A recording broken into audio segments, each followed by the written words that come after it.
Loïc et Geoffroy, deux frères animés par leur passion pour l'eau, ont décidé d'emprunter les routes de la soie sur les traces des premiers échanges entre les civilisations. En 4 mois, de la Chine à Paris, ils parcourent sur leur sidecar plus de 15 000 km à travers l'Asie centrale et l'Asie mineure pour revivre l'évolution du commerce mondial et son impact sur la ressource en eau.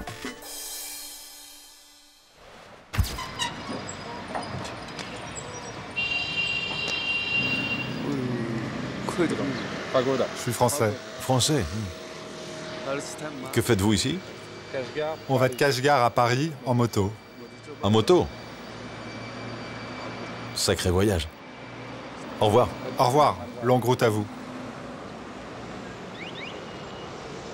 Et voilà, on est arrivé à Kashgar, plateforme des échanges depuis la nuit des temps. Et c'est tout naturellement ici qu'on a décidé de démarrer notre expédition. Alors, le secret de Kashgar, ça tient à sa situation géographique très particulière, enchâssée entre le désert du Taklamakan à l'est et à l'ouest deux chaînes de montagnes, au sud-ouest le Pamir oriental, au nord-ouest les Tian Shan. Ces deux chaînes de montagnes qui, grâce à leur réseau orographique, on le voit, donnent toute l'eau à Kashgar. Donc Kashgar, c'est une oasis en plein cœur du désert, entourée de beaucoup de pays, ce qui faisait que c'était un nœud central.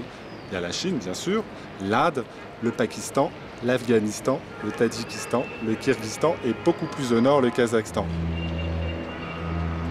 Le Xinjiang est une province autonome chinoise 3 fois grande comme la France, dans laquelle vivent 9 millions d'Ouïghours et presque autant de Han.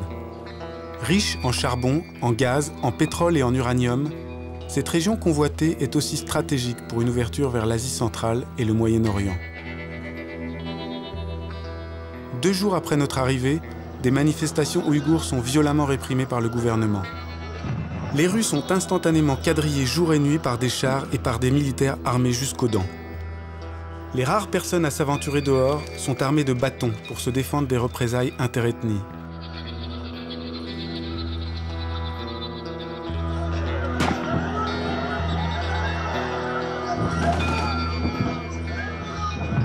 Avec notre caméra, nous risquons de passer pour des journalistes, sans autorisation, ce qui nous vaudrait une expulsion immédiate. Nous sortons donc discrètement, et beaucoup de nos tentatives de rencontre échouent.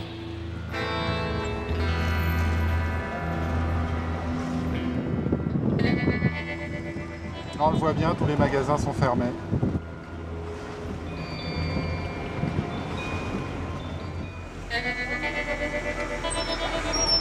Ouais, bah tu ranges tes camions tout de suite. Merde. À l'époque de la route de la soie, Kashgar était une plateforme d'échange entre l'Orient et l'Occident. Qu'en est-il encore aujourd'hui? Accompagnés de Nour, un guide ouïghour, nous partons rencontrer des commerçants du grand marché aux bestiaux.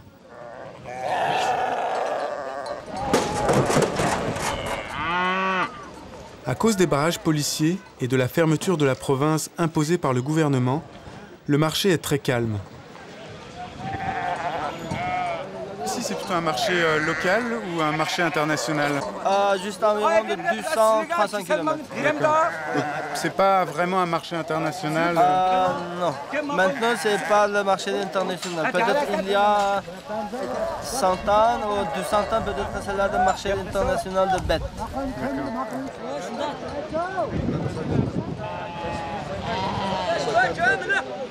Alors ça, c'est les fameux moutons de viande avec une énorme boule de graisse derrière. Il n'y a que de la graisse là-dedans, il n'y a pas un gramme de viande. Et par contre, il y a de la viande partout ailleurs. Je pense que tu as ta réponse, Loïc, non? Là, déjà, c'est un transport qui va être local parce que je pense qu'un transport comme ça ne peut pas être international.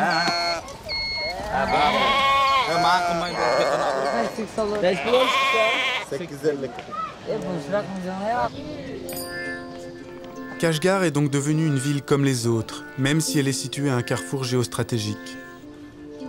Le soulèvement ouïghour nous a fait perdre beaucoup de temps, mais il nous a permis de constater que les échanges commerciaux ou culturels sont fragiles et ne peuvent se faire que dans un environnement stable. Pour faire cette expédition, nous avons choisi des sidecars qui éveillent la curiosité des uns et des autres et donc facilitent le dialogue avec la population. On est sur une route qui traverse la partie sud du Kirghizistan et qui est en train d'être complètement rénovée par les Chinois parce que les Chinois ont envie de d'ouvrir les échanges entre la Chine et l'Asie centrale. Parce que l'Asie centrale est un grand marché pour eux, puisque ce sont des pays qui se développent énormément. Le Kyrgyzstan l'année dernière avait 7% de croissance. Et ben ça intéresse les Chinois.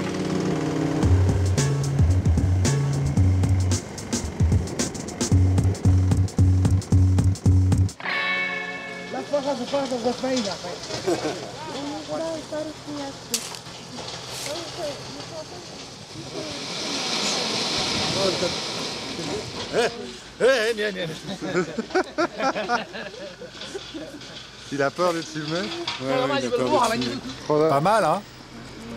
Super les motos.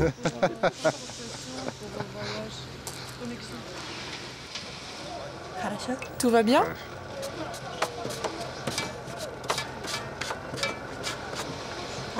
C'est mon lit. Bed, c'est votre lit? Oui. Vous dormez là? Oui, oui. Il est fier de travailler sur la route? Oui, très fier. Ça fait combien de temps? Ça fait 3 ans que je vis et travaille ici. C'est quoi cette route? C'est une route qui va de Kashgar jusqu'à Osh. Après Osh, elle va à Tashkent et ensuite vers l'Europe. Quel est l'intérêt de la Chine de construire une route qui traverse en fait le Kyrgyzstan? Cette route est capitale, comme une artère qui relie la Chine aux 5 républiques d'Asie centrale et à la Russie. C'est par elle que les Chinois exportent des composants électroniques vers l'Asie centrale. Cette route existe grâce à l'entente cordiale entre les pays. On peut dire que le développement du commerce international est le résultat de cette bonne relation. Japonais, Chinois, Pakistanais, Kirghizes, et maintenant il y a même des Français. C'est la grande amitié entre les nations.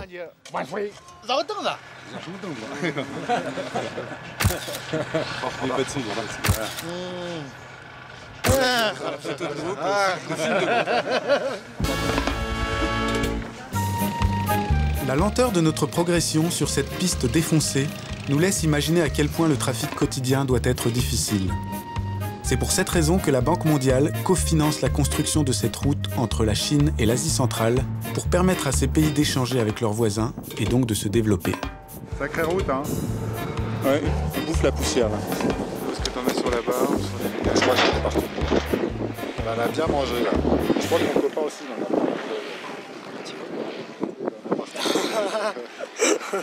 Lui, c'est notre pote. On l'a ramené de la route. Il était à côté de moi sur le sidecar, je l'ai pris. Et puis il va à Saritash et on l'emmène. Chaque étape de notre parcours semble appartenir à une époque différente. Notre objectif est donc de voyager dans le temps pour comprendre l'évolution des échanges commerciaux et leur impact sur la ressource en eau. Cette partie isolée du monde nous renvoie à l'origine des échanges, au temps des caravanes.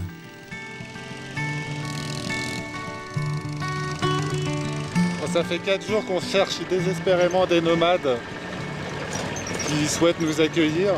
J'espère qu'on va en trouver. En tout cas, le paysage est fantastique.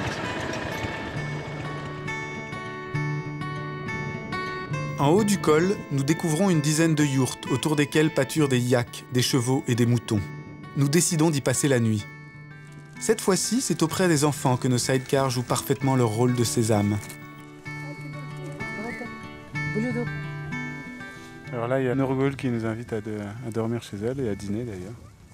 Et donc on accepte avec plaisir parce que le sol est assez irrégulier ici. Avec la tente, ça n'aurait pas été très confortable. Tu vas traire? Moi non, je crois pas. Parce que sinon ça va pas être très fructueux.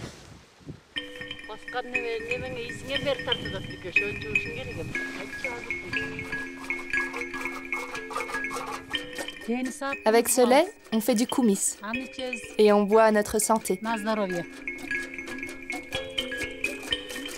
Tu fais ça combien de fois par jour? Je fais ça à peu près 3 fois par jour et ça me donne 1,5 litre.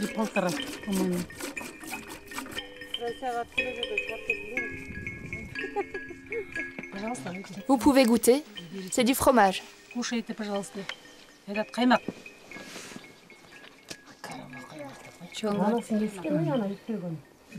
Qu'est-ce qui fait que vous avez choisi ce campement?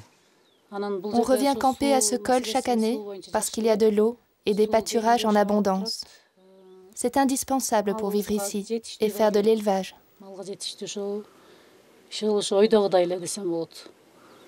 Pourquoi vous n'habitez pas ici toute l'année?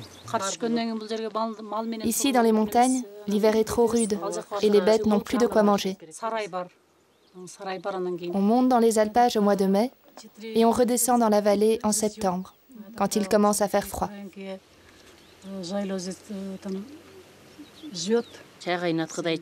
Pendant ces 4 mois, on fait du bon fromage, du beurre, on fait des provisions pour l'hiver. Tout ce que l'on ne consomme pas, on le vend. En échange, on achète des produits dont on a besoin et qu'on ne fabrique pas nous-mêmes. On vend dans les villages voisins, pas dans les grandes villes.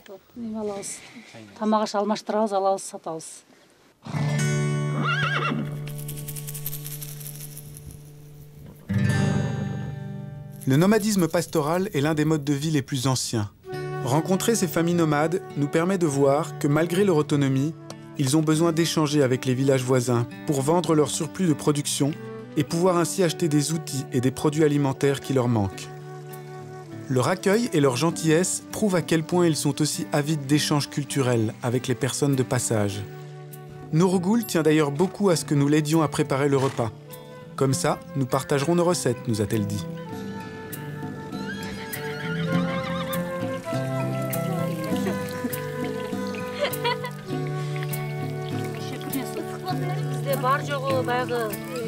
C'est bien de cuisiner en plein air parce que au moins t'as pas les yeux qui piquent et tu pleures pas. Ah ouais. Ça donne de la force. Ouais, ça aussi c'est pour donner de la force. Ça l'oignon c'est clair que ça donne de la force. Hein. L'oignon fait la force? C'est ça, non? Ouais, c'est ça, ouais. C'est une devise belge. Je crois qu'on va avoir des étoiles magnifiques ce soir aussi. Ouais, possible. On a déjà la lune.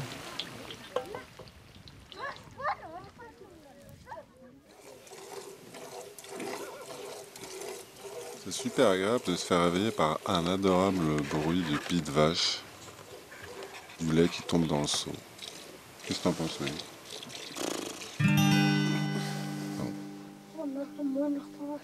Ce matin, nous sommes réveillés de bonne heure par les activités qui agitent déjà la yourte.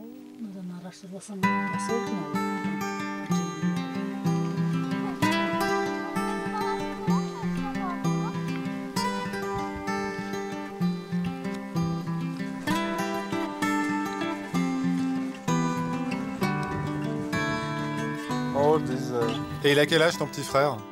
3 ans. Il a 3 ans? Ouais. Et toi? 17 ans, moi.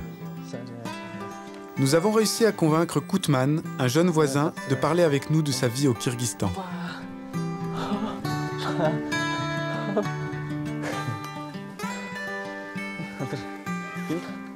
Quand tu viens ici, tu fais quoi? Je viens l'été pour me reposer et retrouver mes copains d'enfance. C'est aussi la période des mariages et des fêtes traditionnelles. On travaille dans les champs, on fauche l'herbe, mais le temps passe si vite. Comme un oiseau qui s'envole. À la fin de la saison, chacun redescend en ville pour reprendre ses études. Est-ce que plus tard tu aimerais avoir un mode de vie comme tes parents? Non, leur vie est trop rude. Je n'aimerais pas vivre comme eux. Je préférerais faire un travail où j'utilise ma tête plutôt que mes mains et être plus heureux. Je pense que mes parents me comprendront et me laisseront libre.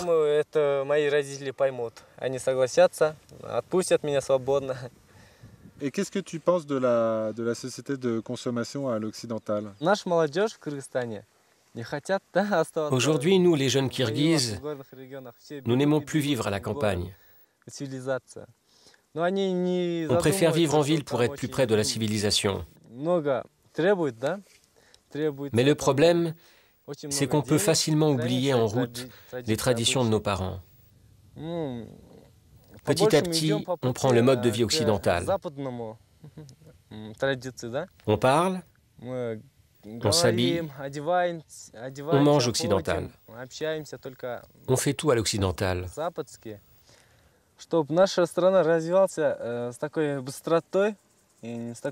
En fait, j'aimerais beaucoup que mon pays se développe aussi rapidement que le tien, mais sans qu'on oublie nos traditions. Et surtout, qui nous sommes.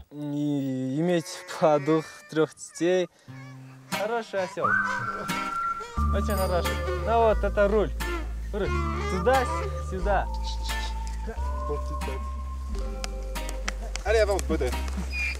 Oh. Tu pourrais faire ça avec des patins à roulettes. Donc tu vas jusqu'en France comme ça? Ce serait un peu lent, mais on y a déjà songé à aller jusqu'en France en âne. Désespéré qu'on était par nos motos. Mais je crois qu'on aurait vraiment très mal au dos et au bas du dos. Bye, bye. Bye bye. Loin d'être naïf, Koutman a bien compris que notre civilisation présente beaucoup d'avantages, mais aussi l'inconvénient de gommer la richesse de la diversité qui est source d'échanges.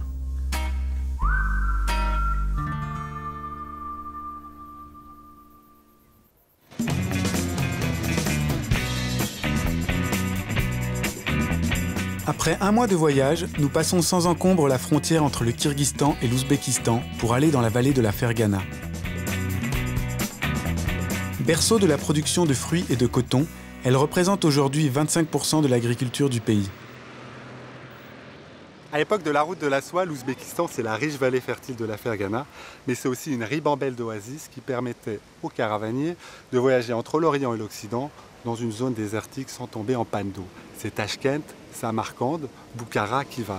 Aujourd'hui, l'Ouzbékistan, c'est quoi? C'est un vaste champ de coton, héritage des tsars dans un premier temps, repris ensuite par les soviétiques qui vont littéralement industrialiser le process et faire de l'Ouzbékistan une usine de production d'or blanc. C'est un héritage difficile à gérer pour les Ouzbeks puisque ce désert sous perfusion hydraulique a fait disparaître la mer d'Aran. Lors de notre arrivée dans la ville de Fergana, nous avons été interpellés dans la rue par Gulola, une jeune professeure d'anglais, qui nous invite spontanément dans sa famille à la campagne. De là, elle propose de nous emmener à la rencontre de paysans qui cultivent le coton. Le coton est resté une quasi-monoculture en Ouzbékistan jusqu'à la fin de l'URSS. En effet, en 1993, la jeune et libre République a progressivement diversifié sa production pour arriver à l'autosuffisance alimentaire.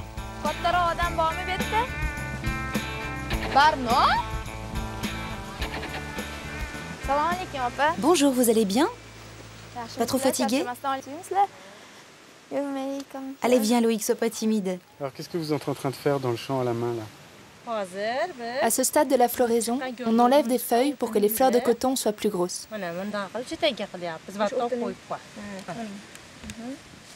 Tu l'as déjà fait? Bien sûr. Comme tous les étudiants, j'ai dû participer à la récolte du coton. Pendant 4 ans, je suis venue travailler ici dans les champs. Tous les jeunes Ouzbeks sont obligés de le faire, même s'ils ont un travail. Parce que le coton est considéré comme la richesse du pays. Je me souviens que dès le matin, je mettais un foulard pour me protéger du soleil. Aux heures les plus chaudes, quand j'étais fatiguée, je me cachais pour aller me coucher sur le coton.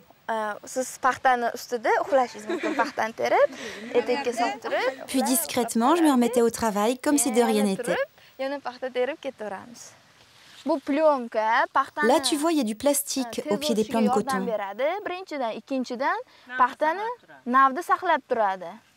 Ça sert à garder l'humidité dans le sol et donc à économiser de l'eau.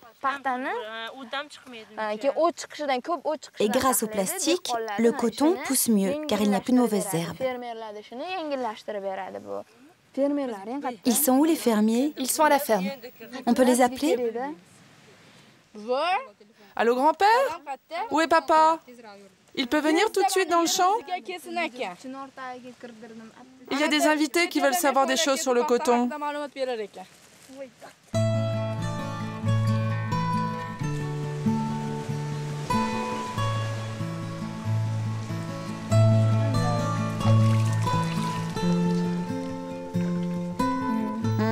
Délicieux.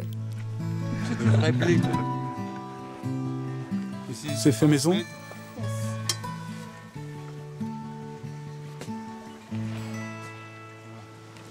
Ça, c'est toute sa famille. Ce sont mes filles et mes nièces. Depuis combien de temps vous travaillez dans les champs? Ça fait 27 ans. Mes amis voudraient savoir si la culture du coton consomme beaucoup d'eau. Pour mes 3 hectares, j'utilise 50 mètres cubes d'eau à chaque arrosage. Et j'irrigue mon champ une fois toutes les 2 semaines. Et pour lui, c'est important d'économiser l'eau? Au printemps, nous manquons déjà d'eau. Et même s'il y en a, nous sommes rationnés. C'est pour ça que je mets du plastique, même si c'est plus cher que l'eau. Si j'avais le choix, j'arroserais plus. En plus, moi je suis en fin de parcours d'irrigation, donc j'ai moins d'eau que les autres.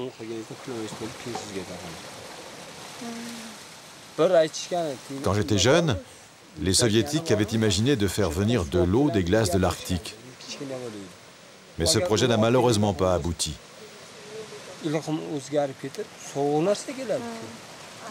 Aujourd'hui, ni les Américains, ni les Russes ne peuvent rien pour nous.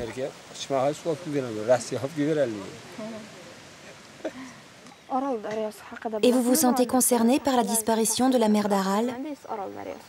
Il faudrait la remplir à nouveau. Alors il faudrait arrêter la culture du coton? Et que voulez-vous que je fasse d'autre? Je suis obligé de continuer à cultiver le coton. Ici, il n'y a pas d'usine où je pourrais travailler. Le coton dans mon pays, ça nourrit 80% de la population.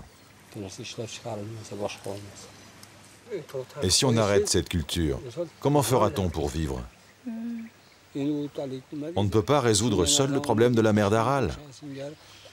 Il faut que tous les pays nous aident.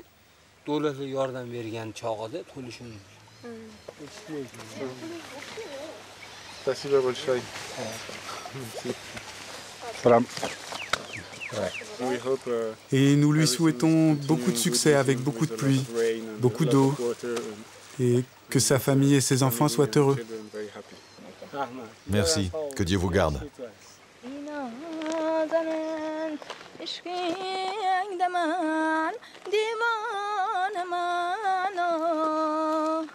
Les problèmes liés au partage de l'eau sont très complexes. Cet agriculteur est installé à quelques kilomètres des montagnes kirghizes, d'où provient toute l'eau de la vallée. Pourtant, il manque déjà d'eau parce que son champ est situé à la fin d'un réseau d'irrigation. Il a donc bien conscience que toute eau consommée est retirée à quelqu'un d'autre, et en aval, tout au bout de la chaîne, à la mer d'Aral.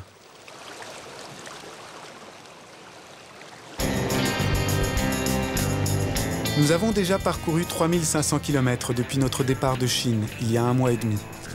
Nous n'avons pas encore eu de problème technique, mis à part quelques pannes d'essence, plus liées à notre distraction qu'au manque de stations que nous trouvons presque partout. Notre vitesse moyenne est de 28 km/h, car l'état des routes est désastreux.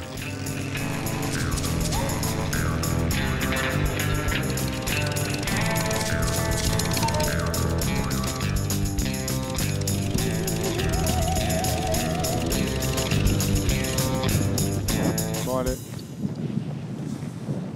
C'est quoi là, on plante la tente? Malgré l'interdiction des autorités qui demandent un enregistrement dans un hôtel pour chaque nuit passée en Ouzbékistan, nous avons déjà dormi 2 jours chez l'habitant et nous passons notre première nuit sous la tente.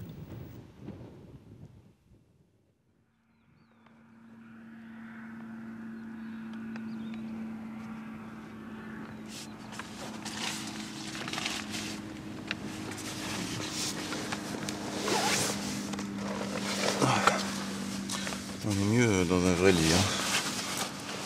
On dort toujours aussi mal dans une tente. Voilà, on continue à dormir. Bon. Là, je crois qu'il faut se réveiller. Allez. Debout. Bon, eh bien moi, j'ai sacrément soif, alors je vais me servir 200 ml d'eau.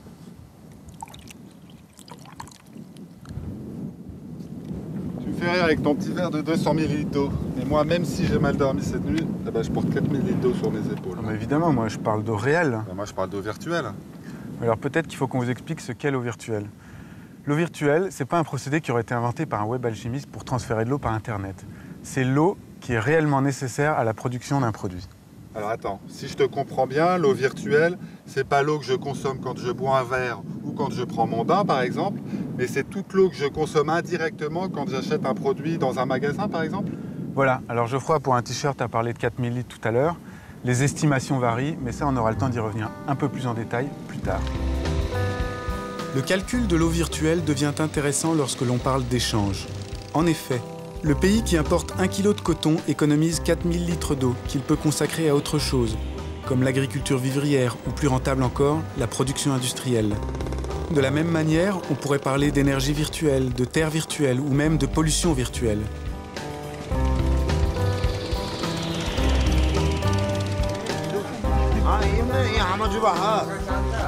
Comment t'appelles-tu? Eh, pas mal, Geoffroy. Et toi? Sherman. Sherman. Et toi? Ah ben j'ai maigri. 20 kilos. Ouais, genre, c'est ton quoi? Le monsieur de la pompe à essence m'a dit qu'il y avait des cases un petit peu plus loin. Donc, il y a un système de canalisation antique qui a été construit, qui ont été commencé à être construits il y a plus de 25 siècles.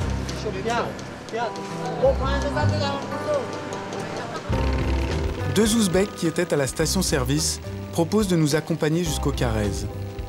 Ce système d'adduction d'eau que nous allons voir servait à assurer une agriculture de subsistance qui répondait aux besoins. Il n'était pas possible de cultiver plus pour exporter, puisque les transports étaient trop chers et trop lents, et ne permettaient que d'échanger de petites quantités de biens de valeur non périssables.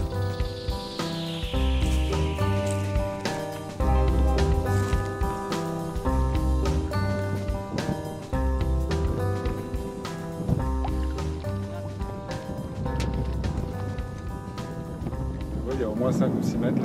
Ça tombe pas, hein. Non, non. On le voit, il y a des regards, tous les 15 ou 30 mètres. C'est-à-dire qu'en fait, c'est un puits horizontal qui va directement prendre l'eau dans la nappe de la montagne et qui va l'amener dans la vallée, un petit peu plus loin, 3 ou 4 km. Et il pouvait parfois faire jusqu'à 70 km de long. Le gros avantage de ces puits horizontaux, c'est qu'ils utilisent la force de la gravité pour amener l'eau dans le village. Et non à l'inverse des puits verticaux où c'est l'huile de coude qui est nécessaire pour pouvoir avoir de l'eau. Je crois pas que j'arriverai à remonter. À la recherche du puits horizontal. Aujourd'hui érodés et mal entretenus, ces trous de visite avaient à l'époque moins d'1 mètre de diamètre.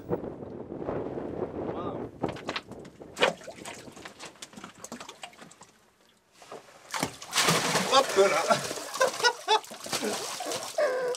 Alors le gros avantage du puits horizontal, dans une zone, en zone aride, comme ici, bah, c'est de limiter l'évaporation. Et quand on sait que l'eau est en quantité très limitée ici, bah forcément, ça avait beaucoup d'intérêt pour ces gens-là de creuser des puits horizontaux, des caresses donc. Et l'eau surtout est très fraîche.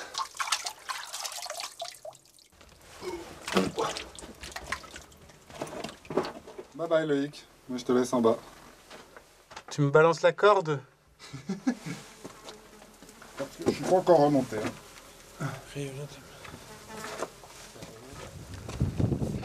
C'est vraiment extraordinaire hein, ces caresses. Dire que ça a été imaginé il y a plus de 2500 ans pour amener la vie, donc créer une oasis en zone désertique. Depuis le temps qu'on les cherche en plus. Ouais, depuis la Chine.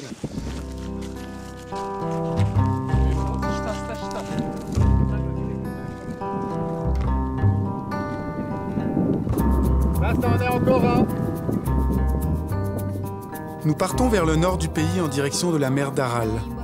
Nous avons la chance de traverser les villes mythiques de Samarcande, Boukhara, Khiva, dont la visite n'apporte hélas rien à notre propos sur l'eau et les échanges. La route est bonne.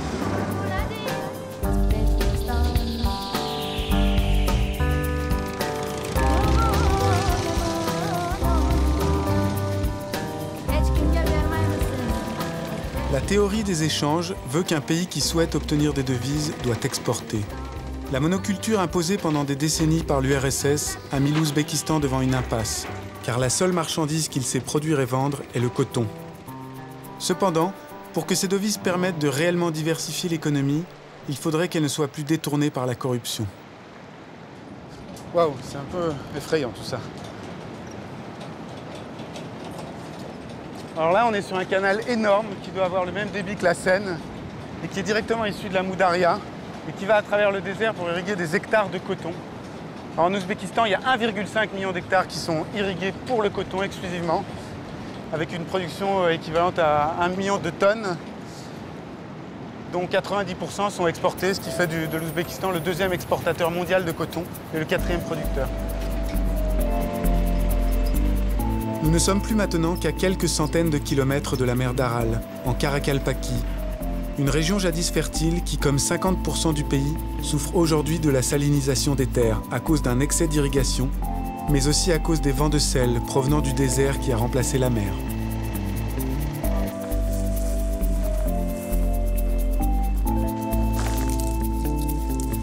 Ça se défait vachement bien. Ça, il faut le prendre entièrement comme ça. Tu vois? Là, il ne reste plus rien. Hop, là j'ai de quoi faire un t-shirt en coton. Hein. Pas sûr. Je crois que j'ai combien de litres d'eau là sur moi? Regardez ça. Ah, il retire la graine. Ça, c'est la graine. Soit on la replante, soit on en fait de l'huile. Ils sont en train de mettre un défoliant sur les feuilles. Comme ça, ce sera beaucoup plus pratique pour cueillir le coton. C'est-à-dire que toutes les feuilles vont brunir et ensuite vont tomber. Et vous allez chercher où l'eau pour le coton? Il y a un canal là-bas. On y pompe l'eau directement et on inonde le champ. Ce serait possible d'irriguer d'une autre manière, d'après vous? Oui, à la manière israélienne, au goutte à goutte. Mais c'est trop cher, on n'a pas les moyens. Où est-ce qu'il est vendu, le coton ouzbek? Nous approvisionnons les usines textiles du gouvernement et après c'est exporté. Une petite partie est vendue ici et le reste part pour l'étranger. Vers où? La France. La France, oui, l'Allemagne. Ça, c'est du coton. Toi, ton polo, il est en coton. Coton ouzbek. D'Ouzbékistan, oui. Est-ce que vous faites un lien entre l'irrigation du coton et en quelque sorte la disparition de la mer d'Aral? Aral, son compte est bon, il n'y a plus rien. C'est le désert. L'eau a disparu. Même ici, il y aura bientôt plus d'eau. Cette année, avec le peu d'eau qu'on avait, on a heureusement pu irriguer et faire un peu de coton. Mais l'année prochaine, ça risque d'être pire encore. C'est à cause du coton? Oui, oui. On ne s'attendait pas à l'assèchement de la mer d'Aral. D'une année à l'autre, ça baissait, ça montait. Et un beau jour, elle a vraiment disparu. La Mou-Daria et le Sir-Daria ne se jettent plus dans la mer. Et maintenant, la Mou-Daria arrive à peine jusqu'ici. Merci beaucoup.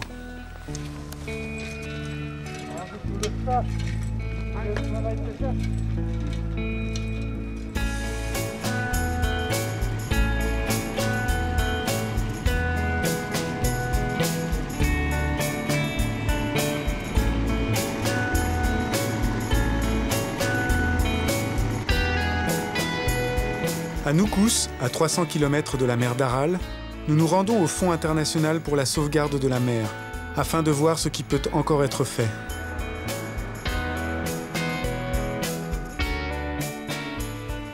Bon, malheureusement, le professeur ne veut pas nous parler devant la caméra. Il nous a fait ça en off et il a peur de se faire taper sur les doigts. Mais on peut peut-être voir à quoi ressemblait la mer d'Aral en 2007 sur la carte. Elle est ici. Hop. Dans les années 80, elle était ici. Elle était quasiment à Munak.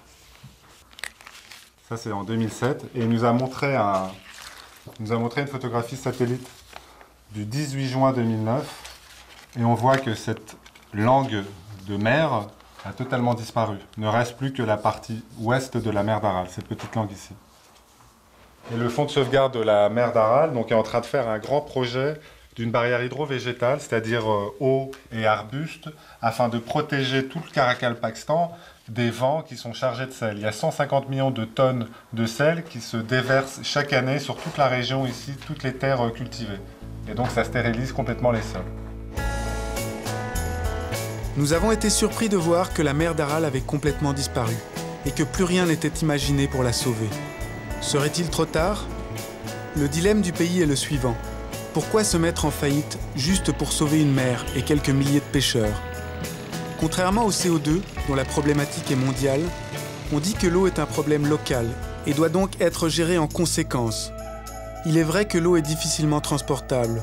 Pourtant, avec l'eau virtuelle, on se rend compte que l'eau est une ressource globale qui, grâce aux échanges, ne connaît plus de frontières et n'a donc plus de responsables.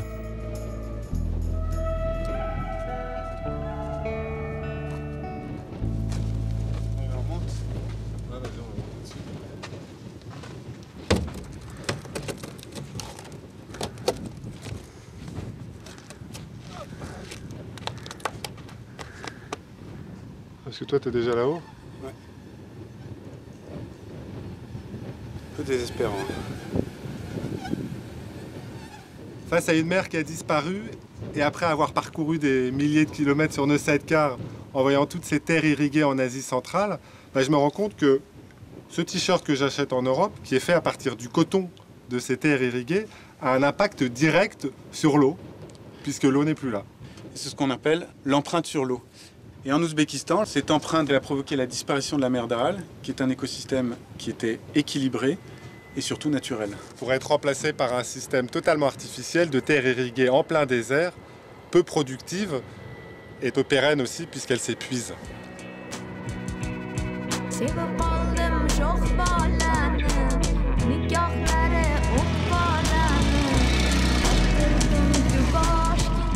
N'ayant qu'un visa pour 5 jours, nous traversons le Turkménistan avec des problèmes de batterie persistants. Nous repensons à cette mer asséchée. En portant un t-shirt, nous ne portons pas la responsabilité de ce désastre. Mais ce n'est plus vrai si nos armoires croulent de t-shirts inutiles. Il est évident que beaucoup de paramètres entrent en jeu. Ils peuvent être politiques, commerciaux, techniques. Notre seul pouvoir est de diminuer notre empreinte sur l'eau, en consommant moins et en demandant une traçabilité de nos achats.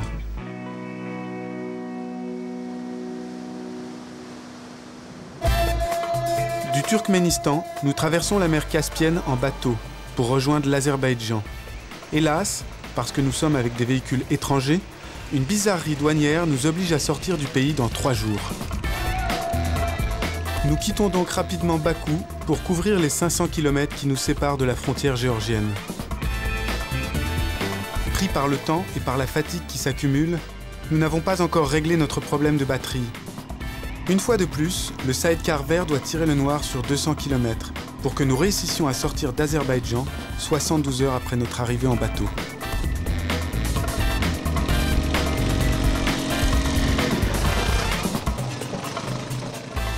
Nous voilà à Tbilissi, capitale de la Géorgie, dont on a beaucoup entendu parler en août 2008 lors de la guerre contre la Russie.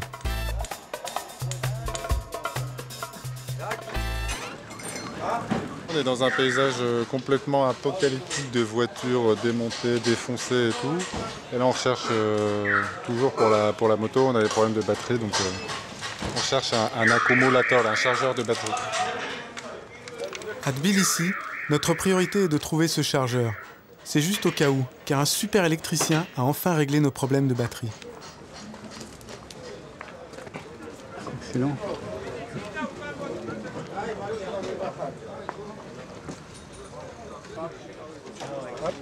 Ça, on l'a. Si vous avez besoin de transporter des choses un peu lourdes, il est là pour faire son petit coup de pub.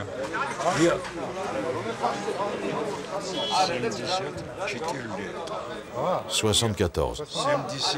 74 ans. 74 ans.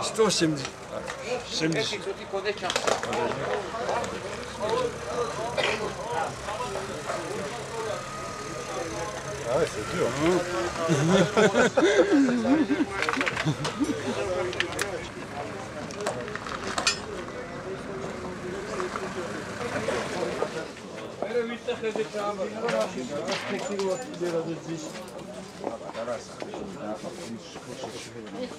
T'as trouvé quelque chose? Ça marche pas pour le moment. Je suis en train de faire les essais, ça marche pas. Non, c'est bon, ça marche.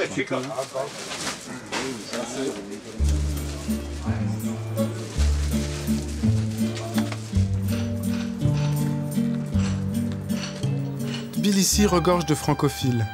Nous avons rendez-vous avec Irma, qui a créé en Géorgie le premier réseau de tourisme équitable.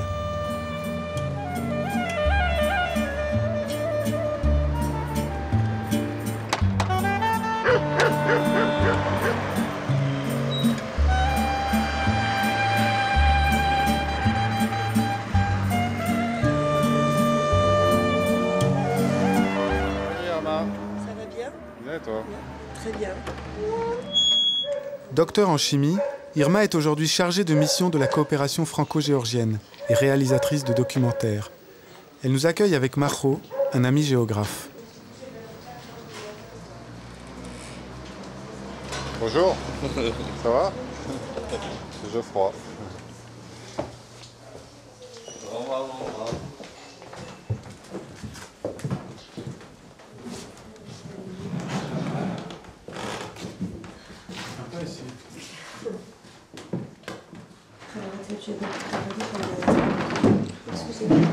Toute l'histoire de la Géorgie était quand même dessinée par sa géographie. Et ça continue aujourd'hui. Notre géographie, c'est notre chance et c'est notre malchance aussi. C'est un carrefour d'échange parce qu'ici on est entre deux montagnes. Ouais. Et deux mers. Tous les échanges qu'il peut y avoir entre toute cette Asie centrale, justement c'est la route de la soie, c'était ça. Par la mer Caspienne, ces caravansérails à l'époque venaient par Bakou en Géorgie et par la mer Noire et par cette ouverture Bosphore, ils allaient vers l'Europe, à la Méditerranée. Oui, en fait, c'est vraiment la mer Noire, c'est l'ouverture entre l'Orient et l'Occident. C'est la seule manière de communiquer. Tout à fait. Et juste cette importance géopolitique, stratégique, qui est à la base de l'existence de la Géorgie. Ouais. Même aujourd'hui, à mon avis. Et c'est ce qui fait que la Géorgie a toujours été en guerre, quasiment. Tout à fait. Pourquoi est-ce que c'est une zone que les Russes ont envie de contrôler? La Russie veut aujourd'hui contrôler ces couloirs qui passent sur la Géorgie, entre l'Asie et l'Europe. Cette couloir énergétique. L'oléoduc qui ramène le pétrole de la mer Caspienne traverse comme ça.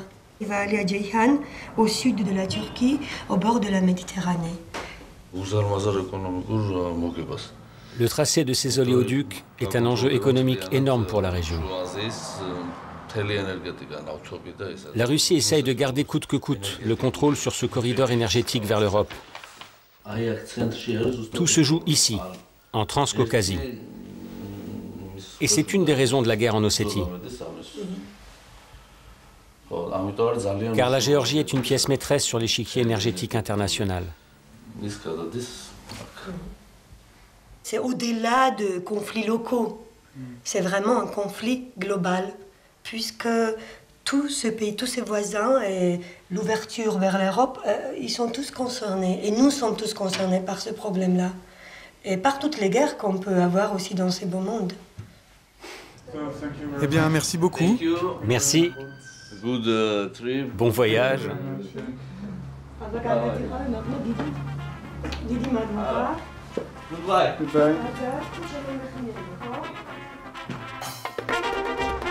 La Géorgie est manipulée par tous ceux qui veulent acheter, vendre ou négocier de l'or noir. Car pour transférer le pétrole et le gaz de Bakou et d'Asie centrale, elle est une alternative au monopole de la Russie, pays par lequel transitent aujourd'hui tous les oléoducs de cette région. La Géorgie est pour nous une réelle découverte. Nous connaissions son nom, mais pas son histoire, ni son peuple, ni même sa culture. Pourtant, c'est un pays qui vaut le détour pour l'accueil de ses habitants, pour la diversité de ses paysages et surtout pour la cuisine et les vins que l'on y déguste.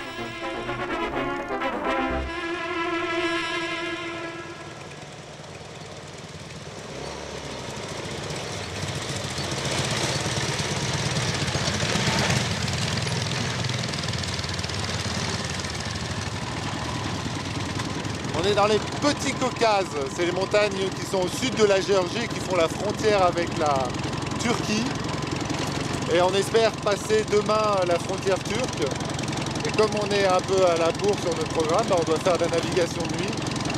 Et c'est pas de toute tranquillité, puisqu'ici en Géorgie, il y a encore des loups et des ours bruns, des boules.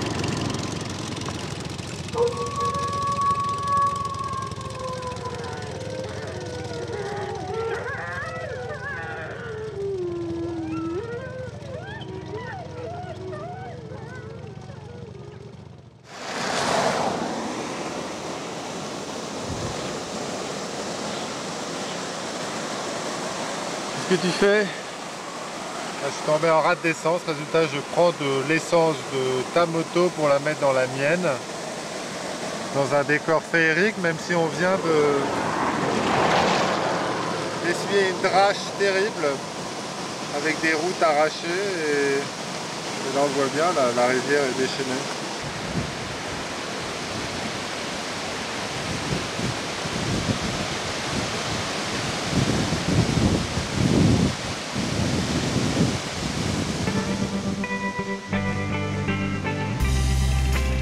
Nous avons prévu de traverser la Turquie d'est en ouest, en passant par le sud, ce qui représente plus de 2000 km.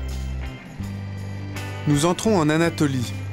Cette région est un véritable château d'eau, grâce au Tigre et à l'Euphrate, deux fleuves que la Turquie a décidé de contrôler avec le projet GAP. Commencé en 1970, ce projet de 22 barrages s'achèvera en 2012.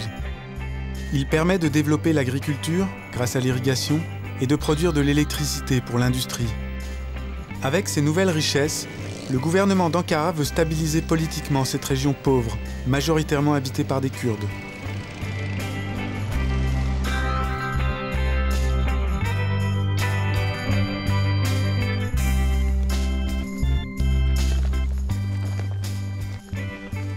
On est à côté d'Erzurum dans une région particulière, car elle ouvre sur 3 mers. Alors imaginons un nuage qui passe au-dessus de nos têtes, il pleut, des gouttes tombent, et ces gouttes vont être envoyées soit vers la mer Noire, soit vers la mer Méditerranée, soit beaucoup plus au sud, vers le golfe Persique qui lui-même ouvre sur l'océan Indien. Alors ce phénomène naturel s'explique par ce qu'on appelle une ligne de partage des eaux. C'est une ligne de crête avec des vallées. Mais je crois que Loïc, tu nous as préparé une petite expérience concrète. Ouais, je vais vous montrer ça. L'eau descend des nuages, et grâce à la ligne qu'on trouve ici et qu'on appelle la ligne de partage des eaux, elle va se diriger dans une vallée ou dans une autre vallée. Alors ça, c'est la partie facile de l'histoire, puisque tout ça est déterminé par la nature. Donc c'est le partage naturel des eaux. Après, la partie compliquée, c'est quand on est dans une seule vallée, on a un fleuve avec ses affluents, et là, c'est l'homme qui doit partager l'eau, puisque tous les hommes qui vivent dans cette même vallée, on appelle ça un bassin versant, doivent partager l'eau entre eux. Et ils n'ont pas toujours les mêmes intérêts. Eh oui, les gens entre frères, c'est pas évident de s'entendre. Mais imaginez entre riverains. En Chine, avec le Yangtze-Kiang, c'était un bassin versant uniquement chinois. Mais ici en Turquie, avec l'Euphrate et le Tigre, on a des bassins versants transfrontaliers. C'est-à-dire que pour l'Euphrate, la Turquie doit coopérer avec les pays qui sont en aval, à savoir la Syrie et ensuite l'Irak. Et pour le Tigre, la Turquie doit coopérer avec l'Irak. Ça veut dire qu'il y a 3 pays qui rentrent en jeu. Donc 3 pays qui peuvent avoir des intérêts divergents. Donc le seul moyen d'éviter le conflit entre ces 3 pays, eh bien, c'est de coopérer. La coopération est extrêmement complexe. Selon la Turquie, l'eau du Tigre et de l'Euphrate est une richesse naturelle qu'elle est en droit d'exploiter, tout comme ses voisins exploitent le pétrole. Ces fleuves lui permettent de se développer via l'agriculture, tandis que le pétrole permet à la Syrie et à l'Irak d'acheter les produits agricoles qu'ils ne peuvent cultiver sans eau. Selon ces deux États, au contraire, le caractère international de ces fleuves est plus important que le pays dans lequel ils prennent leurs sources. Ils veulent donc que l'eau soit partagée équitablement.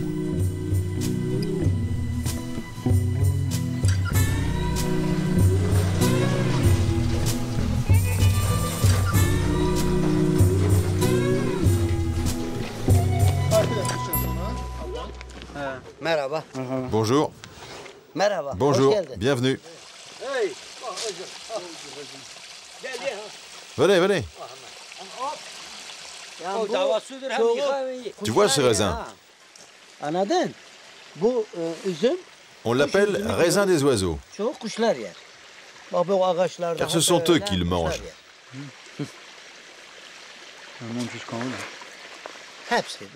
Dans le coin, tu en trouves partout.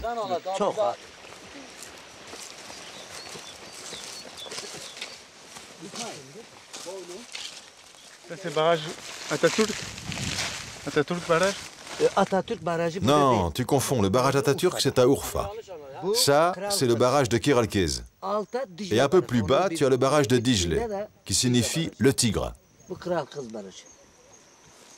que vous savez quand est-ce qu'ils ont été construits? Dans les années 70. Quelle est l'importance de ces barrages pour la région? Ces barrages nous ont apporté beaucoup de bonnes choses. Avant, on s'éclairait avec des lampes à gaz. Et nous vivions sans électricité. Pour la vie de tous les jours, nous n'avions pas de réfrigérateur, ni de téléviseur. C'était une région assez pauvre. La construction de ces barrages nous a permis de nous moderniser et d'améliorer nos conditions de vie. Grâce à l'électricité, et donc grâce à l'arrivée de la télévision, j'apprends maintenant beaucoup de choses. Par exemple, j'ai pu deviner que vous parliez français entre vous. Avant, j'aurais été incapable de le savoir.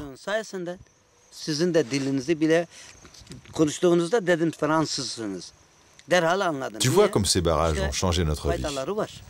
S'ils apportent tant de bénéfices, pourquoi est-ce qu'ils sont critiqués, ces barrages? Ces critiques sont de mauvaises critiques. Autrefois, nous ne pouvions faire que de la monoculture. Le blé.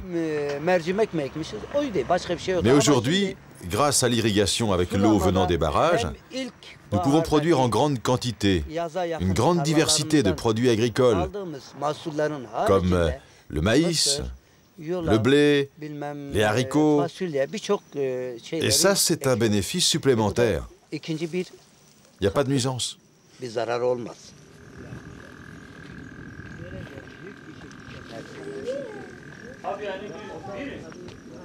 Yani bunu kâr ne kâr? Acaba telefon kâr ne kâr? Ça a l'air bon tout ça, non?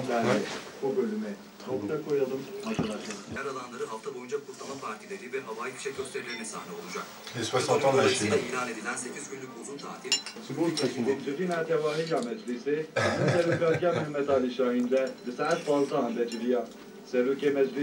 À mesure que nous avançons vers l'Europe, nous notons une amélioration du niveau de vie dans les campagnes. En Chine ou en Asie centrale, la vie à la campagne est assez pauvre. Les magasins de village ne vendent que le strict nécessaire. En Turquie, la différence entre ville et campagne est encore importante, mais les produits que peuvent acheter les familles sont beaucoup plus diversifiés.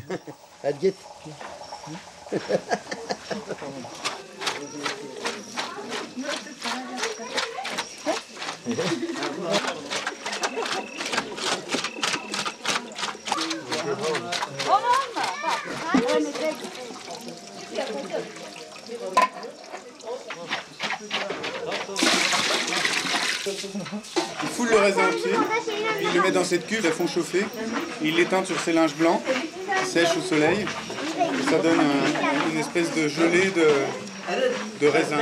C'est hyper bon.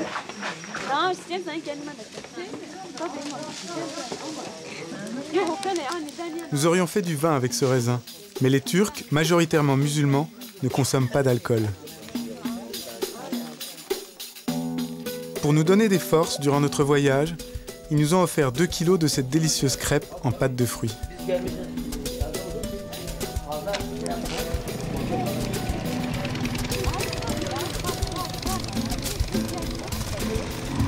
Nous entrons en Mésopotamie, qui signifie la région entre les deux fleuves. Il nous reste encore 5000 km jusqu'à Paris, et nous sommes déjà en voyage depuis 3 mois. Les longs déplacements nous laissent le temps de penser aux critiques opposées aux barrages pharaoniques, qui déplacent des populations, inondent des vallées entières et bouleversent des écosystèmes.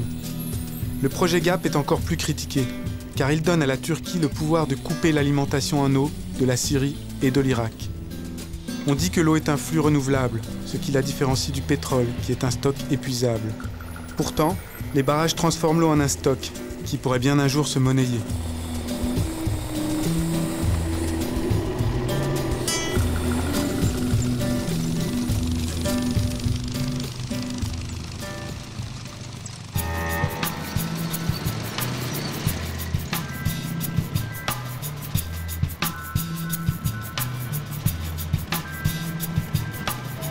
On voudrait savoir si ce serait possible de visiter l'usine ou pas. Yes.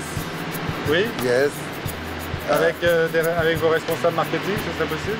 Marketing, téléphone. Il y a des visiteurs pour vous. Est-ce que je peux vous les envoyer? Ok, merci. Ok. Ok. Après avoir vu la culture du coton en Ouzbékistan, nous allons voir le filage et le tissage de cette matière sous sa forme bio, dont la Turquie est le plus important producteur au monde.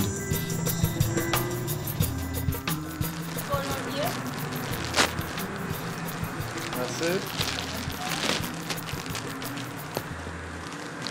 Pour la caméra, pour qu'elle ne prenne pas trop de... C'est contre la grippe 1 donc la grippe 1.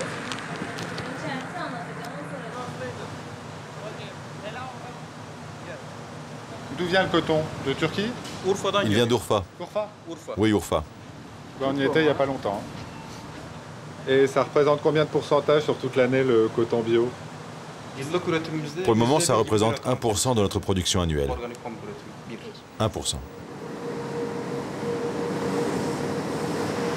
la part du bio n'est pas très importante, mais c'est un bon début quand même.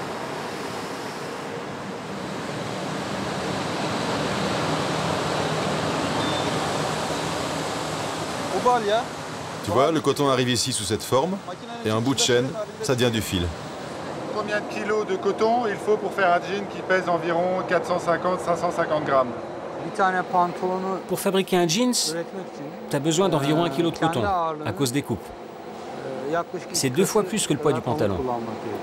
Au-delà des critères très stricts pour le coton bio, qu'est-ce qui va le distinguer du coton conventionnel du point de vue de l'eau?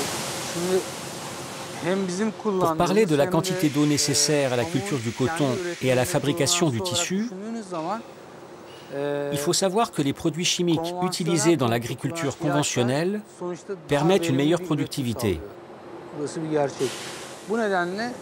Pour cette raison, on utilise moins d'eau dans la production du coton conventionnel que dans celle du bio. Mais même si tu utilises plus d'eau pour cultiver la même quantité de coton bio, à mon avis, cela nuit moins à l'environnement. Ça,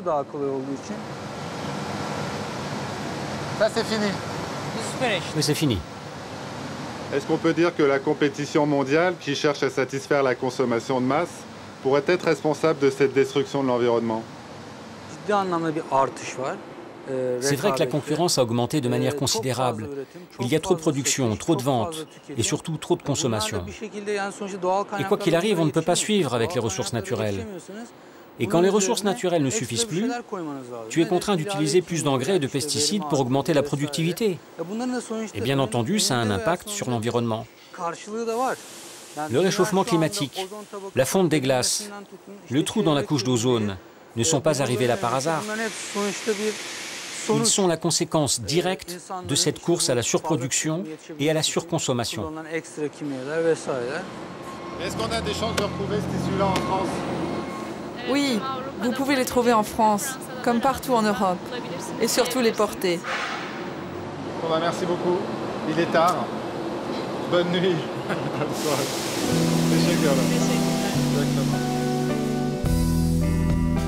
Le bio protège la nature, mais n'annule pas pour autant notre empreinte, ni sur l'eau, ni sur l'environnement. Il n'y a hélas pas de solution miracle. On dit souvent que l'agriculture accapare 70% de l'eau consommée dans le monde, alors que la consommation domestique n'en prélève que 10% et l'industrie 20%. Il ne faut pas oublier que cette eau n'est pas consommée pour l'agriculteur lui-même, mais pour le consommateur final, qui l'utilise sous forme d'eau virtuelle.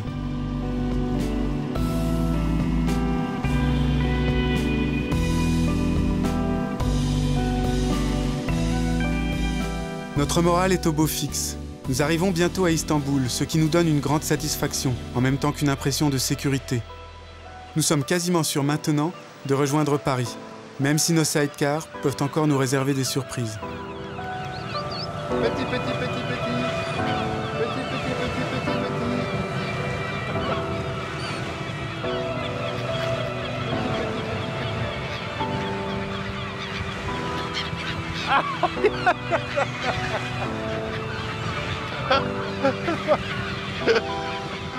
C'est gros celle-là.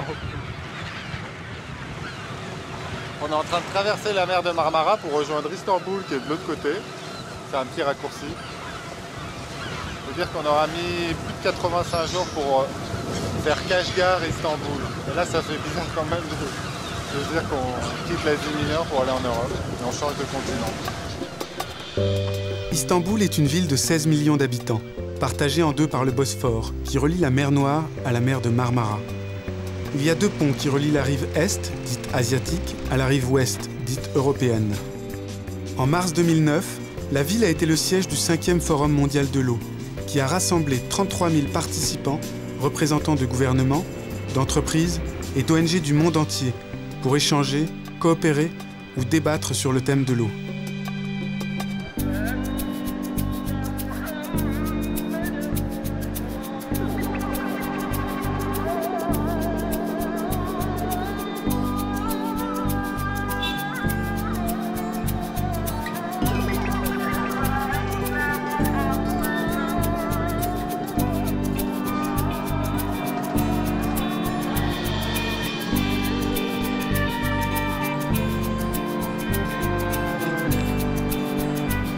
Le professeur Ahmet Mete Saçi est responsable du laboratoire d'ingénierie environnementale de l'université de Marmara.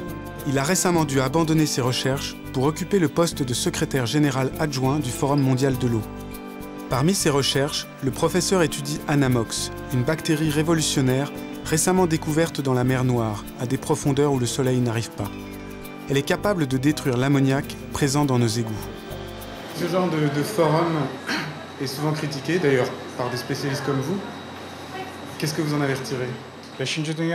Grâce à mon entrée dans le Forum mondial de l'eau, j'ai pris conscience que pour résoudre le problème de l'eau dans le monde, les solutions techniques ne suffisent pas. Les solutions politiques comptent aussi beaucoup. Les scientifiques doivent accepter de lever le nez de leurs éprouvettes et de collaborer avec d'autres acteurs. Quel lien pourrait-on faire entre les tensions régionales, la compétition internationale et l'eau? Je pense que pour réduire les tensions internationales dues à l'eau, nous devons aborder la question sous un angle nouveau.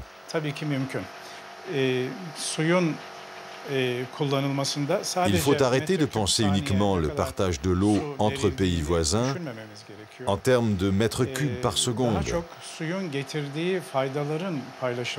Il faut aussi prendre en compte tous les biens que l'eau permet de produire. Et pour cela, le concept d'eau virtuelle présente beaucoup d'intérêt.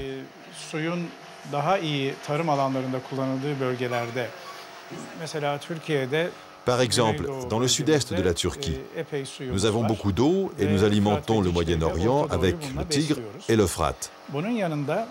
Par contre, le Moyen-Orient n'a pas d'eau, mais beaucoup de pétrole. En partageant entre nous les produits dérivés de l'eau et du pétrole, nous pourrions résoudre les conflits qui nous opposent. Mais au-delà des conflits régionaux, quel type de solution voyez-vous pour faire face à la consommation croissante de l'eau dans le monde? La population mondiale augmente de façon exponentielle, alors que la quantité d'eau disponible, elle, reste constante. La seule solution que je vois, c'est d'arrêter de consommer 300 litres d'eau par jour et par personne et de nous habituer à n'en consommer plus que 20 ou 30 litres par jour. Mais le problème ne se limite pas à l'eau domestique. Nous devrons aussi apprendre à consommer moins de produits dérivés de l'eau. C'est la seule manière d'utiliser durablement les ressources que la Terre nous offre. Cela passe par l'éducation. Nous devons changer nos manières de consommer et arrêter de gaspiller.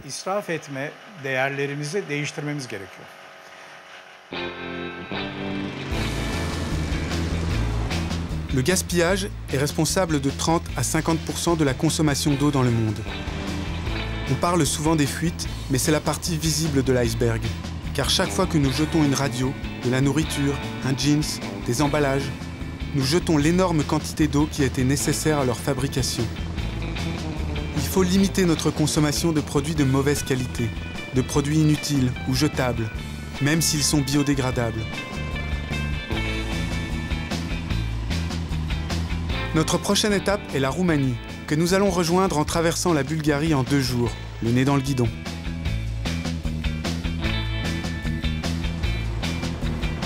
Le delta du Danube est situé à 2500 km de Paris.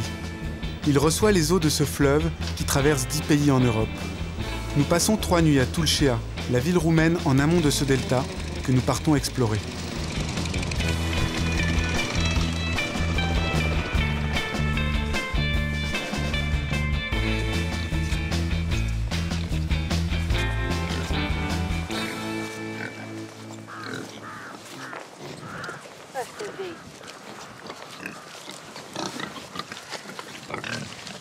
Les petits cochons de lait. Vous allez chercher l'eau où, dans le Danube? Oui, c'est l'eau du Danube qu'ils boivent. Mais pour votre propre consommation, vous allez où? Toujours dans le Danube, pour les animaux comme pour nous. L'eau, vous l'amenez à la maison, mais vous la buvez directement? Parfois, on la boit comme ça, sans la filtrer ni la faire bouillir, quand elle est limpide. Mais quand elle est trouble, on la fait bouillir. Et elle est bonne? Oui, elle est bonne. De toute façon, qu'elle soit bonne ou mauvaise, il faut la boire.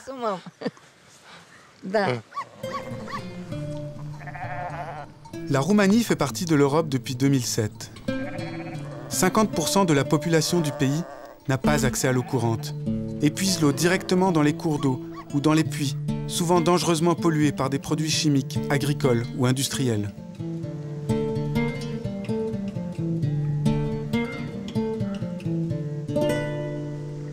Là, c'est le delta. Oui, c'est le delta du Danube. Et ici, nous sommes dans le nord du delta. Et là, c'est l'Ukraine. Oui, c'est l'Ukraine. L'Ukraine et Moldavia. Oui.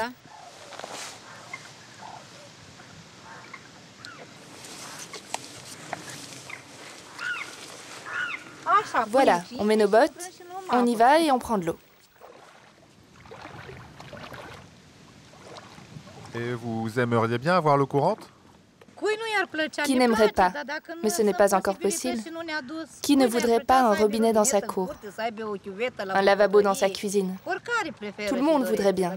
Mais s'il n'y en a pas, on fait avec. Nous, on n'a même pas d'eau potable. Si au moins le gouvernement nous donnait l'eau en bouteille gratuitement, qu'on boive au moins de l'eau potable. Mais il ne le fait pas. Alors il faut la faire bouillir, la consommer comme on peut. On a parfois des problèmes. Il y a les inondations, de la boue. Quand le niveau monte, on ne peut même plus prendre un seau d'eau claire. En plus, quand il pleut dans d'autres pays, toute l'eau va dans le Danube et toute la misère des autres pays se déverse ici et dans la mer. C'est dans ces moments-là qu'on a une mauvaise relation avec le Danube, car on n'a pas d'eau bonne à boire. Le fait de devoir boire l'eau comme ça directement, ça vous rend pas malade? Rarement. On s'y est habitué. Quand l'eau est trop mauvaise, on le sent. Tout le monde sent quand on sera malade. Et on essaye de se prévenir entre voisins. On boit de l'eau minérale, du thé, tout ce qu'on peut.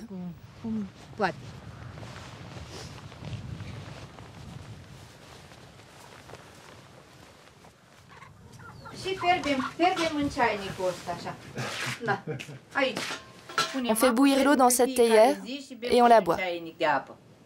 Ouais, donc vous prenez l'eau de là, l'eau vient du Danube, vous la mettez là. Oui, on la prend dans le baril là et on la fait bouillir et on la consomme. Et vous avez combien d'enfants ici? J'ai 3 enfants, une fille et 2 garçons, et une petite fille et un petit-fils. La faux est dans le jardin. Suis-moi.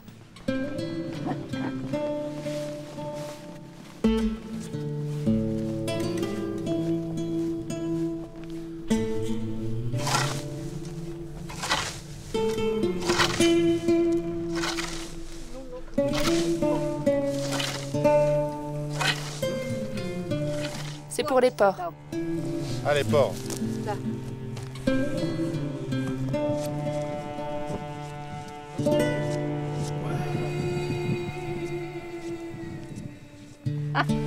Au revoir et bonne santé, bonne chance. Et n'oubliez pas de m'envoyer votre film, qu'il me reste un souvenir de votre passage. Au revoir.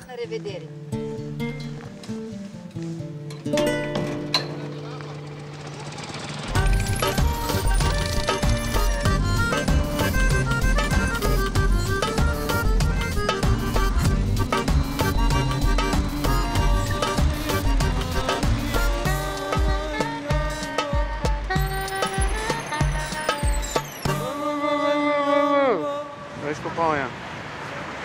On est toujours aussi content d'arriver dans une nouvelle capitale, mais on a une petite frustration parce qu'on est en plein mois de novembre et que à Bucarest. Résultat, je suis obligé moi de conduire avec ça. Loïc, il a acheté une nouvelle veste. Et surtout, il a eu la bonne idée d'acheter une couverture. Et quoi? Des couvertures. On pose la couverture comme ça sur les genoux et ça les protège du froid et de la neige. Et la difficulté de l'hiver, c'est que les gens ils sortent moins dehors et c'est plus difficile pour nous de faire des rencontres. Et le fait d'avancer vers Paris et vers les régions urbaines, c'est qu'on a du mal à visualiser l'eau. Au niveau de la production dans les champs, c'était facile, on voyait l'eau. Mais maintenant en ville, là où on consomme les produits finis, que nous propose la consommation de masse, elle a disparu, elle s'est volatilisée. Pour la consommation domestique, elle est canalisée et pour la consommation par les produits, elle s'est virtualisée. Depuis quelques décennies, notre société prend mieux en compte l'environnement. Cependant, nous n'avons pas conscience de ce qui continue à être vidé, asséché, pollué, car cela se passe ailleurs, loin de chez nous. Nous roulons vers l'abbaye de Lainichi, où nous espérons rencontrer des moines orthodoxes pour parler de leur vision de la société de consommation. La vie de ces moines est loin d'être coupée du monde, car leurs portes sont ouvertes à tous. Dès notre arrivée, ils nous ont invités à passer la nuit au monastère. Notre séjour y a été rythmé par le battement régulier de ce toaka, qui rappelle les heures de prière.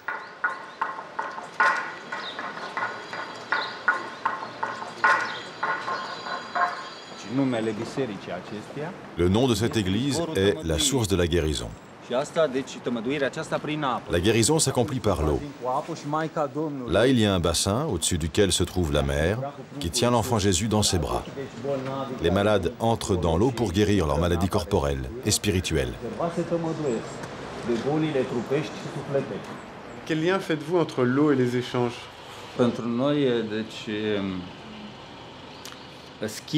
Pour nous, les moines, les échanges matériels ont peu d'importance. Aujourd'hui, l'humanité est consumériste. Elle consomme beaucoup d'eau, de vêtements, de nourriture. L'important, c'est de consommer pour se sentir vivre. Mais la vie spirituelle ne passe pas par la consommation. Le consumérisme oublie l'existence d'une vie après la mort. Alors que le but de notre vie chrétienne est d'obtenir l'eau vive pour accéder à la vie éternelle. Parce que la terre, les vêtements, la nourriture, tout cela disparaît à notre mort. En démocratie, seule la morale ou la loi peut donner des limites à l'individu. Pour protéger l'environnement, il est nécessaire de créer des lois. Mais s'il y en a trop, le risque est de basculer dans une dictature verte, au détriment de l'homme. Il faut donc privilégier l'éducation. Bon voyage. Merci mon père. Au revoir. Merci beaucoup. Au revoir. Voilà, après l'eau virtuelle, on a l'eau spirituelle. On espère que là, c'est l'eau qui va en avoir une empreinte sur nous. C'est un beau symbole.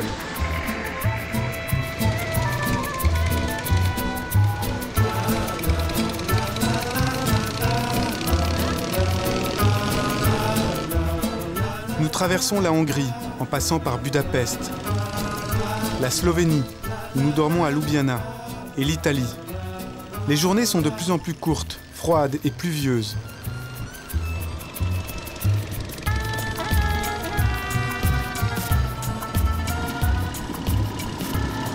On attaque le dernier col, Mont-Cenis, et dire que ces motos sont en train d'arriver en France.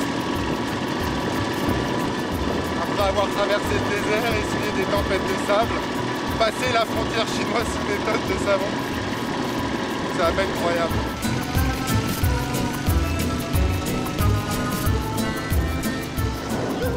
Ça y est, c'est en France. Incroyable. Notre arrivée en France est un soulagement. Nous sommes fiers du parcours effectué, mais nous n'avons pas fini.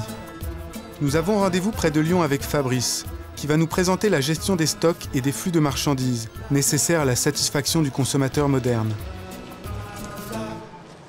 Et donc, tu vas voir là, derrière le presbytère, il y a un point haut avec une belle vue.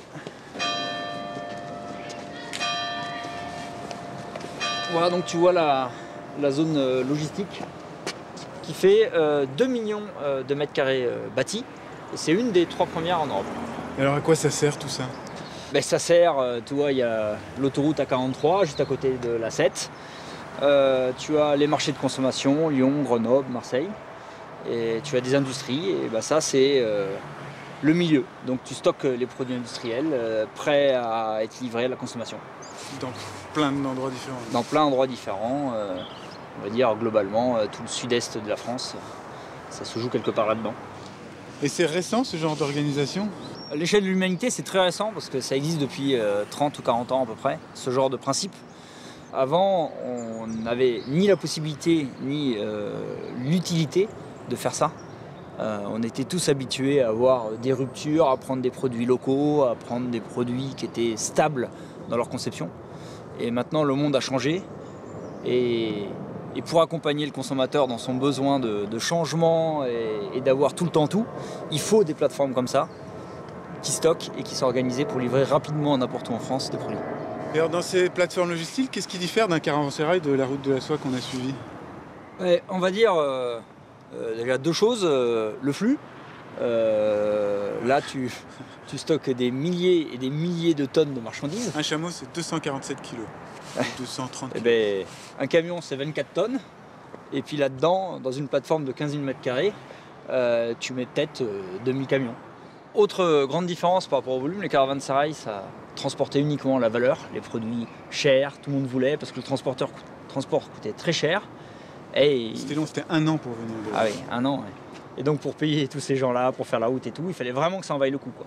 Et maintenant, les coûts logistiques ont fondamentalement changé. On s'est transporté beaucoup moins cher, beaucoup plus rapidement. Donc maintenant, c'est plus que les produits de valeur, c'est les produits de consommation courante.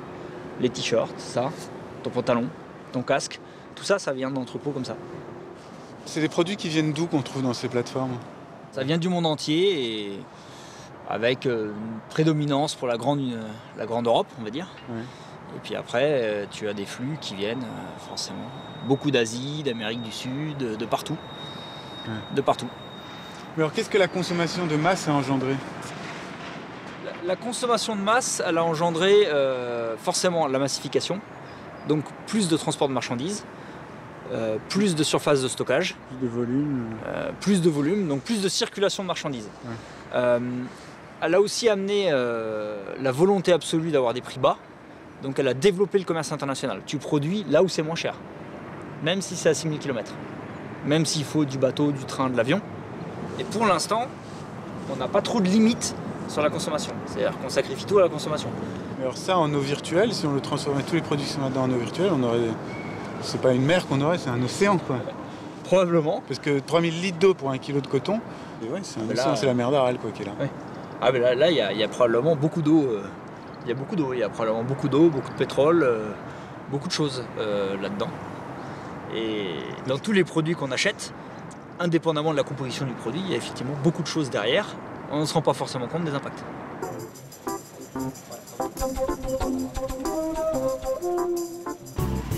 Nous repartons vers Paris en empruntant l'autoroute. Si on met bout à bout les 12 000 camions qui font quotidiennement cet axe, on obtient une file de 240 km. Le transport et la logistique à bas prix permettent d'avoir dans notre assiette tous les aliments à toutes les saisons. Nous nous dirigeons maintenant vers Rungis, où nous avons rendez-vous avec Maurice, notre boucher, pour voir le plus grand centre logistique de produits frais d'Europe, qu'on appelle parfois le ventre de Paris.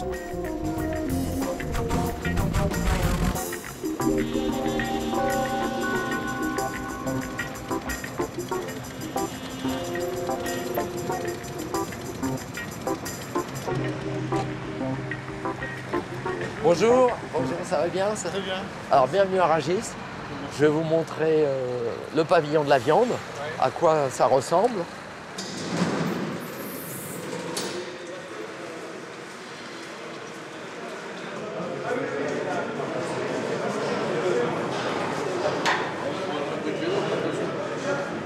est-ce que ce genre d'endroit est important pour vous? Rungis, on va dire que pour le détaillant tel que nous, comme les bouchers, aussi bien les restaurateurs, il y a toute une variété de viandes, on y trouve absolument de tout, de la qualité au bon marché, et c'est vraiment la plaque tournante pour y faire ses achats. Et il y a même une photo de la bête? Une photo de la bête, disons, une garantie du certificat d'origine. Et là, il y a une traçabilité totale. Donc, tout à fait. On pourra même savoir l'herbe qu'elle a bouffée, quoi. Pratiquement, on connaît l'éleveur, l'abattoir, le jour et l'heure où elle a été abattue. Il y a une traçabilité totale. À quel âge est-ce que vous avez commencé à travailler dans la viande? Alors j'ai commencé très tôt puisque mon voisin était boucher, j'avais 12 ans, pendant les jours où il n'y avait pas d'école et pendant les vacances. Et j'ai commencé en tant qu'apprenti à l'âge de 14 ans. Et donc le temps passe vite puisque maintenant j'arrive en fin de carrière. Qu'est-ce qu'il y a eu comme évolution pour Augustin? Comme évolution, on peut dire sur le marché, avant tout, surtout la baisse de la production française et l'importation européenne, on va dire, notamment l'Irlande, l'Écosse, la Belgique, bien sûr, et d'autres pays qui arrivent sur le marché émergent, comme la Pologne. Ici, ça, c'est production belge. Mais comment ça se fait qu'il y a tellement de viande qui viennent d'autres pays? Tout simplement, c'est que la France ne produit pas assez. On est à moins de 40% de production française. Et on en mange beaucoup. Et on en consomme beaucoup.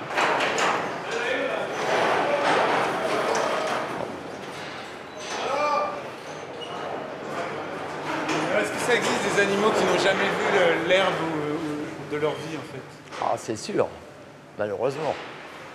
Certains élevages, même en bovin, qui sont stabilisés dans des hangars ou des abris pour de l'élevage rapide. Dans des pays comme la Pologne et autres, on trouve des étables gigantesques, des étables de 1000 vaches. Et pourquoi est-ce qu'on arrive à de telles... Disons qu'on concentre pour produire plus, pour gagner plus. On croit gagner plus. Mais il y a un coût derrière tout ça. On peut trouver des choses très particulières, des cordons bleus fabriqués avec de la poudre de dinde qui vient de Chine. Et là... C'est de la poudre de viande ou c'est de la poudre Ça, c'est de la poudre. C'est de la poudre. C'est la viande, les os Non, on ne sait pas ce que c'est exactement. Mais c'est vendu en cordon bleu. Et comme il y a des apprentis sorciers, on arrive à trouver en plus que ça a bon goût. Mais je ne vais plus jamais manger un cordon bleu de ma vie. Non, mais le cancer a encore de beaux jours. On peut dire. Donc c'est au consommateur d'être vigilant et ou de faire confiance à son boucher, mais d'être très exigeant. Et nous le confirmons, Maurice a les meilleurs cordons bleus du marché. Bien que la grande distribution ne passe pas par ici, annuellement Rungis c'est plus de 800 000 tonnes de fruits et légumes, 300 000 tonnes de viande, 170 000 tonnes de poissons et 200 000 tonnes de fleurs coupées. Le tout destiné aux restaurants et au commerce de détail de 18 millions de consommateurs. Quand on sait qu'il faut 14 millions de litres d'eau pour produire une tonne de bœuf, ça donne le vertige.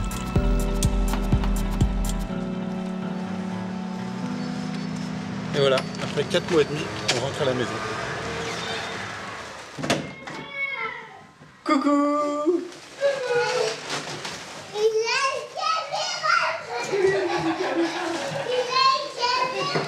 Coucou, papa! Il a une caméra, je crois! Ah bah oui, je vois. Faut pas le dire que c'est moi. Viens, viens. Deux bébés dans les bras. Coucou. Alors, vous êtes content de me revoir? Où tu fais ta timide, toi? Il a une caméra, je crois. Oui. Regarde. T'es content de retrouver papa? Il a fait quoi? Tu reviens d'où, là? D'un long voyage? Oui. Où ça? À Paris. Ben voilà, Luc a retrouvé sa famille. Je pense que c'était important pour lui. Et je vois qu'il a un trésor que je n'ai pas encore. Nous allons rencontrer Jean-Philippe, qui a créé en 2007 une marque de jeans bio. Il fait partie de la jeune génération qui veut faire évoluer le présent et voir l'avenir autrement, sans pour autant rompre avec notre société. Bonjour, je peux rentrer? Bien sûr. On vient de la part d'une usine de coton de bio, de fabrique de poils à Adana. Ouais. Et on m'a dit qu'on pouvait voir le produit fini ici. En effet, on vous a bien renseigné. Là, il y en a un, par exemple. Si vous reconnaissez la matière, c'est une toile qui est fabriquée avec du coton bio turc. et qui est filé, tissé. Ça veut dire quoi, coton bio? Déjà, tu diminues son impact en termes de pollution, notamment par la non-utilisation de pesticides, de fongicides chimiques. Tout ce qui est réflexion autour des teintures. Et après, nous, on essaye aussi de pousser la démarche en proposant des produits qui sont bruts, c'est-à-dire qui sont tout neufs. C'est-à-dire des produits qui n'ont pas été prématurément vieillis, afin d'amener aussi une certaine réflexion sur comment consommer mieux, peut-être en consommant des produits qui sont neufs, pas un jean délavé. Et au lieu de le porter 6 mois, tu vas le porter 6 ans. Et je vais te taquiner un peu, mais quand je vois tes jeans, on a l'impression que le jean bio, c'est la solution.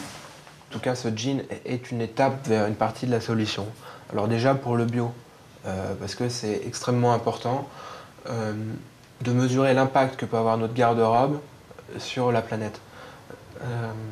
Le coton, c'est 2% des surfaces cultivées, c'est 25% des pesticides utilisés dans le monde.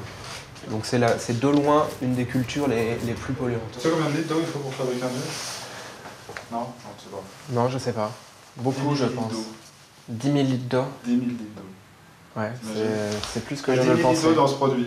On vend combien de jeans par an en France? 90 millions. 90 millions. T'imagines le nombre de millions de litres d'eau qu'il a fallu. Et il y a combien de modèles? Homme, par exemple. De coupes. Chez l'homme, on a 2 coupes. Donc, comment est-ce qu'on peut lancer une marque avec 2 coupes de jeans? Parce que finalement, quand tu regardes ce que consomme et ce que va chercher un mec quand il achète un jean bien coupé, qui lui aille bien, et t'as pas besoin de 36 000 coupes. Et pourquoi avoir refusé le principe de la collection comme le proposent toutes les autres marques? Parce que c'est une question de valeur. Est-ce que moi j'habite sur cette terre, je suis citoyen du monde, j'ai pas envie de défendre un système et de m'inscrire et d'inscrire mon entreprise dans un système qui promeut le jetable, l'éphémère. Le but avoué de cette stratégie commerciale, c'est de en permanence créer envie, frustration, pour que les gens consomment plus, tout le temps. Mais tout le temps jusqu'à quand, quoi? Tout le temps jusqu'à ce que la terre elle puisse plus produire de coton, ou tout le temps jusqu'à ce que la terre elle soit plus vivable parce qu'on aura absorbé l'intégralité de ses ressources. Les gens ils continueront à acheter des jeans, c'est super symbolique. Mais quitte à l'acheter, autant le faire le mieux possible et avec le moins d'impact négatif sur la terre. Bon, on parle, mais tu m'as toujours pas proposé d'essayer un jean. Et tu veux en passer un pour voir comment ça fait de porter un jean bio. Alors, quelle taille tu fais? Moi, 34. 34. Alors... Tiens, essaye ça. C'est bon pour la taille? Ouais, c'est bien pour la taille. Mais ils sont confos, mais attends, honnêtement, est-ce que ça fait de moi un consommateur responsable que d'acheter ce jean? Ça dépend, est-ce que tu en as vraiment besoin? Combien t'as de jeans dans ta garde-robe? J'ai 6 jeans. T'as vraiment pas envie de me vendre ton jean? C'est pas que j'ai pas envie de te le vendre, tu me demandes si ça fait de toi un consommateur responsable. Être responsable, c'est savoir est-ce que tu en as besoin. Après, il n'y a que toi qui peux y répondre. Il va faire faillite, lui. Nous traversons Paris avec beaucoup d'émotion, sous le regard amusé des passants. Se doutent-ils que nos plaques d'immatriculation sont chinoises et que nous venons de parcourir 15 500 km sur les routes de la soie en traversant 14 pays? Ces 123 jours de tournage ont été à la hauteur de nos espérances, tant par les rencontres que nous rapportons en images que par ce que nous avons appris sur les échanges, l'eau virtuelle, la mondialisation et la nécessité de changer nos habitudes. Nous rapportons aussi un terrible mal de dos et un stock de pneus inutiles, puisque finalement, nous n'avons jamais crevé. On a dit que t'as appris quoi pendant ces 4 mois d'expédition? J'ai compris le concept d'eau virtuelle, qu'on avait pourtant largement étudié avant de partir. Et je me suis rendu compte qu'au Kyrgyzstan, ils produisent pour leur simple subsistance, et donc pas besoin de calculer l'eau virtuelle, puisqu'ils ne pourraient pas consommer moins. Et en arrivant dans les pays de grande consommation, je me suis rendu compte que l'eau virtuelle était intéressante pour comprendre ce qu'on échangeait. Seul un fou échangerait un bien sans savoir la quantité de ressources qu'il y a consacrées. Par exemple, pour cultiver 1 kilo de coton, il faut 3000 litres d'eau qui ne sont plus disponibles pour cultiver du blé. Et donc l'eau virtuelle est intéressante pour partager la ressource et aussi pour comprendre l'impact qu'on a sur la ressource. Et toi, Geoffroy, qu'est-ce que ce voyage t'a apporté?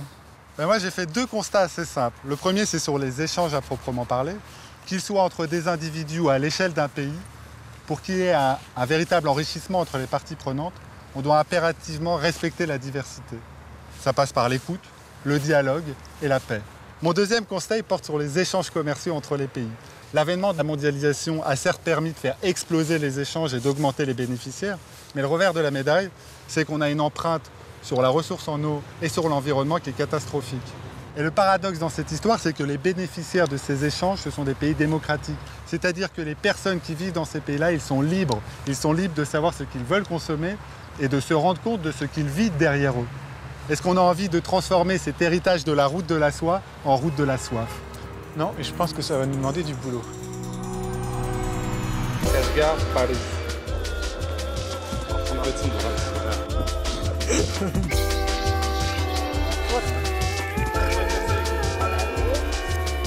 Oui, ça va. Gel.